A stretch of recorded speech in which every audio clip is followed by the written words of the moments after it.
Hello fellow aspirants, welcome back to our channel Chalo पढ़ो।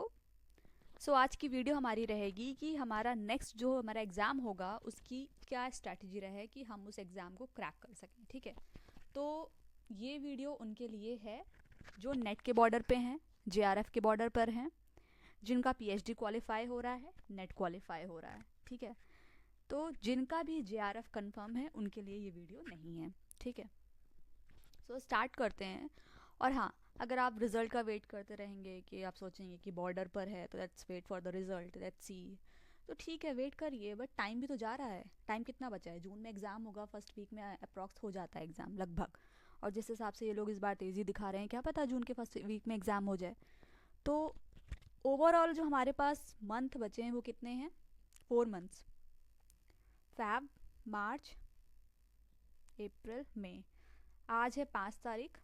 ठीक है, तो हम 5 दिन फैब का गवा चुके हैं, तो उसको हम जून में गेन करेंगे। तो हम मान के चलते हैं कि ये हमारे पास 4 महीने हैं, इसमें हमें जी तोड़ मेहनत करनी है। अगर हमारे पास 24 आवर्स हैं तो हमें उसको कैसे यूटिलाइज़ करना है, स्मार्ट वर्क से, हार्ड वर्क से, सब कुछ मिक्स करके कि वो जो 24 आवर्स हैं वो हमारे लिए 48 आवर्स लगें। ठीक है, तो ये एक इसका तरीका मैं लाई हूँ आप सबके लिए। तो इस वीडियो पे बने रहें और चैनल को सब्सक्राइब कर लें। ठीक है, आगे बढ़ते हैं। देखिए, ये है हमारा सिलेबस, पेपर 1, पेपर 2, 10 यूनिट्स होती है, सबको पता है। अगर किसी को ये नहीं पता ये एग्ज़ाम क्या है तो पहले इस एग्ज़ाम के बारे में जान लें। ठीक है, ये एग्ज़ाम है हमारा, जिनका भी मास्टर्स फाइनल में अपीयरिंग होते हैं या मास्टर्स कंप्लीट हो जाता है, तो जिन्हें आगे पीएचडी करनी होती है, असिस्टेंट प्रोफेसर बनना होता है, रिसर्च करनी होती है, उनके लिए ये एग्ज़ाम है। तो अब ये एग्ज़ाम कैसा होता है? पेपर 1 हमारा 50 क्वेश्चन आता है पेपर 1 से, 100 क्वेश्चन आता है पेपर 2 से। जो 50 क्वेश्चन होता है वो कितने मार्क्स का होता है? 2 मार्क्स का, मतलब 100 मार्क्स का हो गया। जो 100 क्वेश्चन होता है ये भी 2 मार्क्स का, मतलब 200 मार्क्स का। ओवरऑल ये पेपर 300 मार्क्स का होता है। ठीक है, ये हो गया कि ओवरऑल ये 300 मार्क्स का होता है। नेगेटिव मार्किंग अभी नहीं है, लेकिन कभी भी आ सकती है, तो जल्दी से जल्दी ये एग्ज़ाम को क्रैक कर लें। ठीक है, अब आगे देखते हैं। ये हमारे 10 यूनिट्स हैं। पेपर 1 में देखिए, teaching aptitude, research aptitude, reading comprehension, communication, reasoning, logical reasoning, data interpretation, information and communication technology, people and environment, higher education system, governance, polity and administration. अगर हम देखें तो हमारे पास कितने यूनिट्स हो गए टोटल? पेपर 1 और पेपर 2 को कंबाइन करके हो गए हमारे पास कितने यूनिट्स? 20 यूनिट्स। ठीक है, तो 20 यूनिट्स को अगर हम 4 मंथ में डिवाइड कर दें, देखिए 20 यूनिट्स को अगर हम 4 मंथ में डिवाइड कर दें तो क्या आ रहा है?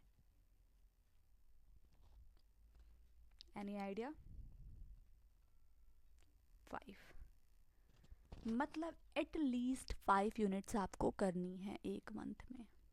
तो इसका सबसे बेस्ट प्लान क्या है कि कैसे हम करते हैं? देखिए, पेपर 2 ये हमारा पॉलिटिकल साइंस है, इसमें political theory unit 1, political thought unit 2, Indian political thought unit 3, unit 4 है हमारा कंपैरेटिव पॉलिटिकल एनालिसिस, यूनिट 5 है इंटरनेशनल रिलेशंस, 6 है हमारा Indian foreign policy, political institutions in India, political processes in India, public administration, governance and public policy in India.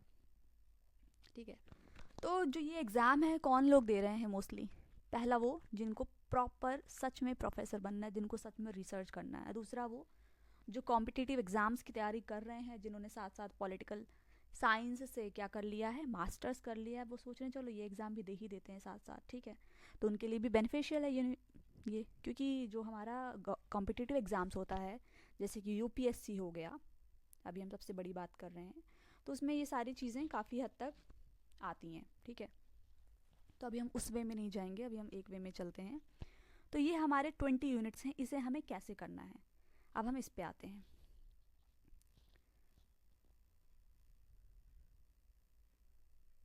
ठीक है, देखिए अब हमारे पास क्या है? फैब, मार्च, अप्रैल, मई। अब हमें क्या करना है? फैब में हमें टोटल 6 यूनिट्स कवर करनी है, मार्च में 5, अप्रैल में 6, मई में 5, 6 यहाँ पे इसलिए कह रहे हैं कि फिर यहाँ पे 5 इसलिए है कि ये वाली यूनिट्स यहाँ पे हम क्या करेंगे, रिवीजन करेंगे। ये वाली यूनिट्स हमें ओवरऑल यहाँ पे रिवीजन करना है, टाइम नहीं है हमारे पास। तो 3 यूनिट्स पेपर 1 की, 3 यूनिट्स पेपर 2 की हमें करनी है। तो फैब का जो हमारा प्रोसेस है कि वो 3 यूनिट्स हम कैसे करें, कहाँ से करें, क्या करें, आपको समझ में आ रहा है? फैब, मार्च, अप्रैल, मई। फैब में अगर हमने teaching aptitude, research aptitude, reading comprehension कर लिया यूनिट 1 का, सॉरी पेपर 1 का, political theory, political thought, Indian political thought कर लिया हमने कहाँ का, पेपर 2 का, पॉलिटिकल साइंस का। तो हमारे 6 यूनिट्स कंप्लीट हो जाएंगे और ये हमें करना ही पड़ेगा। आपको लग रहा होगा ये तो बहुत ज़्यादा है, लेकिन करना पड़ेगा क्योंकि टाइम बहुत कम है। फैब में इतना हो जाएगा तो एक जो एनजाइटी होती है हमारे पास वो नहीं रहेगी, हमें लगेगा ओके ठीक है इतना हो गया, ठीक है। और फैब के बाद मार्च में अगर हमने 2-2 यूनिट्स कर ली और पुरानी यूनिट्स हमने रिवाइज कर ली तो हमारा 50% डन हो जाएगा 2 महीने में, ठीक है, और एनजाइटी कम हो जाएगी, ठीक है। उसके बाद आपको क्या करना है, अप्रैल में फिर 3 यूनिट उठानी है,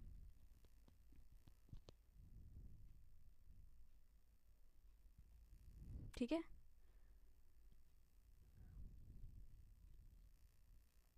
तीन यूनिट उठानी है इसकी, 3 यूनिट इसकी, और लास्ट में 2 यूनिट उठानी है किसमें, मई में। उसके बाद ओवरऑल रिवाइज करना है। तो ये हमें कैसे करना है, फैब का हम एक प्लान बनाया है उसको देखते हैं। देखिए फैब में हमें ये करना है, political theory, political thought, Indian political thought, ठीक है। अब ये हम फैब का 5 दिन गवा चुके हैं तो इसको हम 5 मार्च तक ले जाएंगे, बस इतना हमें करना है, 5 दिन आगे ले जाना है। तो 10-10 दिन का स्लॉट बनाना है, ठीक है। तो आपको अब क्या करना है, ये 10 दिन में आपको पॉलिटिकल थ्योरी कंप्लीट करनी है प्रॉपर, ठीक है। अब वो कैसे कंप्लीट करेंगे वो भी मैं आगे बताऊंगी। 10 दिन में ये, 10 दिन में ये, मतलब आपका देखिए किसी में 30 का महीना होता है, किसी में 31 का, तो कोई यूनिट इजी होती है, कोई डिफ़िकल्ट, वो एक दिन आप लोग अपने हिसाब से एडजस्ट कर लीजिएगा, ठीक है। तो अब कैसे करना है आप देखिए आगे चल के। ये हमारा देखिए पेपर 1 का है, हम करेंगे communication, research aptitude, teaching aptitude, communication. हम कॉम्प्रहेंशन अभी नहीं कर रहे हैं, ठीक है, वो हम लास्ट में करेंगे मई में। कम्युनिकेशन को करेंगे पहले, रिसर्च एप्टीट्यूड, टीचिंग एप्टीट्यूड तो है ही है, उसके बाद हम करेंगे कम्युनिकेशन। तो अब इसको कैसे करना है, सबसे पहले कोई भी अगर आपको कहता है तैयारी करनी है तो क्या होता है, पहला स्टेप होता है उसका सिलेबस। ये जो मैंने ये सब सिलेबस बताया है, पूरा अंदर का सिलेबस क्या है। उसके बाद होता है उसके PYQs, ठीक है, PYQ हमारे क्या हैं। उसके बाद जब इन 2 चीज़ों को हम देख लेंगे तो हमें समझ में आ जाएगा कि किस लेवल की हमारी नॉलेज है, हमें क्या समझ में आ रहा है। एक PYQ को लेके बैठिए और देखिए उसमें से आपको कुछ समझ में आ रहा है, अगर आप एकदम न्यू हैं इस फील्ड में। अगर आप पुराने हैं जिनका बहुत कम कम मार्जिन से कुछ चीज़ें रुक जा रही हैं तो आपको पता है आपको कैसे करना है, लेकिन जो एकदम न्यू है उन्हें क्या करना है, PYQ को लेके बैठें एक और उसका पूरा सॉल्व करें। आ रहा है नहीं आ रहा है, आप गेस वर्क से भी सॉल्व करें क्योंकि अभी इसमें नेगेटिव मार्किंग नहीं है। और देखें कि क्या आपका गेस वर्क भी सही जा रहा है, आपने क्या दिमाग लगाया, किस गेस वर्क से उसे सॉल्व किया, ठीक है। तो एक ये आपकी, इससे आपकी क्या बनेगी, एक पर्सनल स्ट्रैटेजी बनेगी। तो आप देखिए क्या करना है आपको। सबसे पहले PYQ, अभी मैंने 5 साल का बोला है, YouTube video, PYQ YouTube video, क्योंकि ये मैं सेल्फ स्टडी बता रही हूँ आपको कैसे करना है। आप जिसको कुछ एक्स्ट्रा एफर्ट्स करने हैं, आपको लग रहा है कि आप कर सकते हैं, आपकी स्पीड है तो आपको बुक्स पढ़नी है। अगर आपको लगता है क्योंकि आपकी स्पीड नहीं है तो फिर आप ये मेथड अपना लें कि PYQ यूट्यूब, कोई टॉपिक को यूट्यूब वीडियो से सॉल्व करें, विकीपीडिया देखें। और जो भी इंसान, जो भी स्टूडेंट दिसंबर में के लिए प्रिपरेशन कर रहा है उसे क्या करना है, उसे अपना मास्टर्स और बैचलर्स की बुक को साथ साथ पढ़ना है, ठीक है। और अगर आपके पास मास्टर्स और बैचलर्स की बुक नहीं है और सच में आपको किताब पढ़नी है क्योंकि आप एक ऐसे इंसान हैं, क्योंकि बहुत लोग होते हैं जो क्या करते हैं कि जो अब स्टार्ट करते हैं, आपको बताते हैं कि कैसे प्रिपरेशन करनी है। कि सपोज़ आपने पॉलिटिकल थ्योरी का यूनिट उठा लिया, इसको आपको 10 डेज़ में कंप्लीट करना है। अब इसमें आप देखिए कॉन्सेप्ट्स क्या क्या हैं, ठीक है। Liberty, equality, justice, rights, democracy.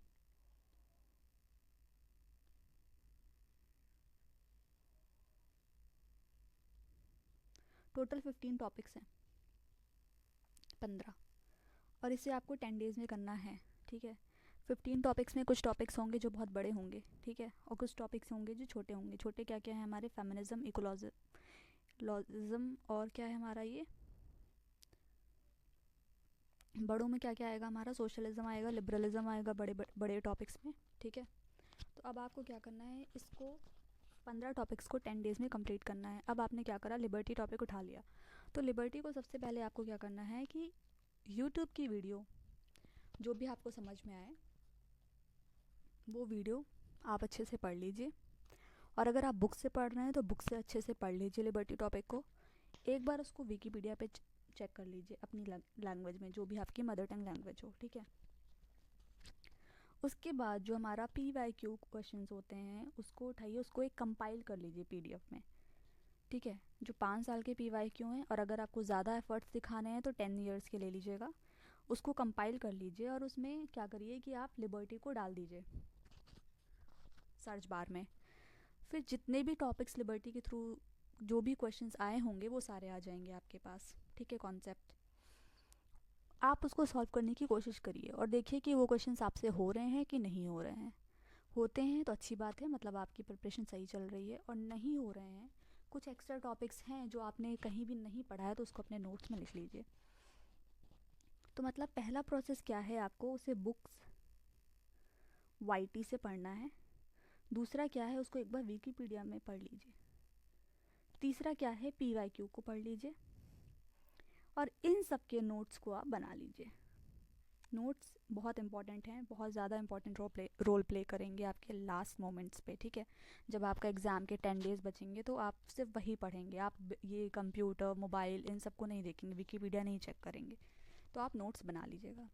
अब क्या है कि जो ये PYQ क्वेश्चंस है ना, इसको आप 10 साल के जब सॉल्व करेंगे तो आपको एक मतलब कॉन्फिडेंस आएगा कि हाँ आप कर ले रहे हैं, आपसे हो जाएगा। लेकिन हाँ, ये टाइम लिमिट मत बढ़ाइएगा। अगर आपको 10 दिन में ये सोचा है, क्योंकि आपको 10 दिन में पेपर 1 की भी करनी है और पेपर 2 की भी करनी है यूनिट 1 को, तो इसको आपको आधा आधा पार्ट डिवाइड करना पड़ेगा। अगर आप दिन के 6 घंटे पेपर 2 को दे रहे हैं पॉलिटिकल साइंस को, तो 2 घंटे आपको पेपर 1 में देने हैं। अगर आप सिर्फ इसकी प्रिपरेशन कर रहे हैं और भी कुछ आप कर रहे हैं, जॉब कर रहे हैं या कुछ कर रहे हैं, तो उसको डिवाइड कर लीजिए कि 3 आवर्स आपको पॉलिटिकल साइंस को देना है, 1 आवर आपको देना है किसको, पेपर 1 को, ठीक है। तो इस तरीके से अगर आप सॉल्व करेंगे तो आपको आपके अंदर एक कॉन्फिडेंस बिल्ड होगा कि हाँ ठीक है आप क्वेश्चंस कर ले रहे हैं। अब देखिए PYQ जो होते हैं, जो 10 ईयर्स के कंपाइल होते हैं, उसको ढूंढना, ये सब एफर्ट्स आपको करने पड़ेंगे, ठीक है। ये सब आप करिए। अब जैसे कि यहाँ पे कोई एक टॉपिक हम लेते हैं, हॉब्स उठा लिया, ठीक है। हॉब्स को आपने क्या करा, पढ़ लिया अच्छे से। उसके बाद आपने क्या करा, इसको विकीपीडिया पे भी पढ़ लिया कि हॉब्स डाल के सबसे पहले क्या क्या चीज़ें आ रही हैं इंपॉर्टेंट, ठीक है।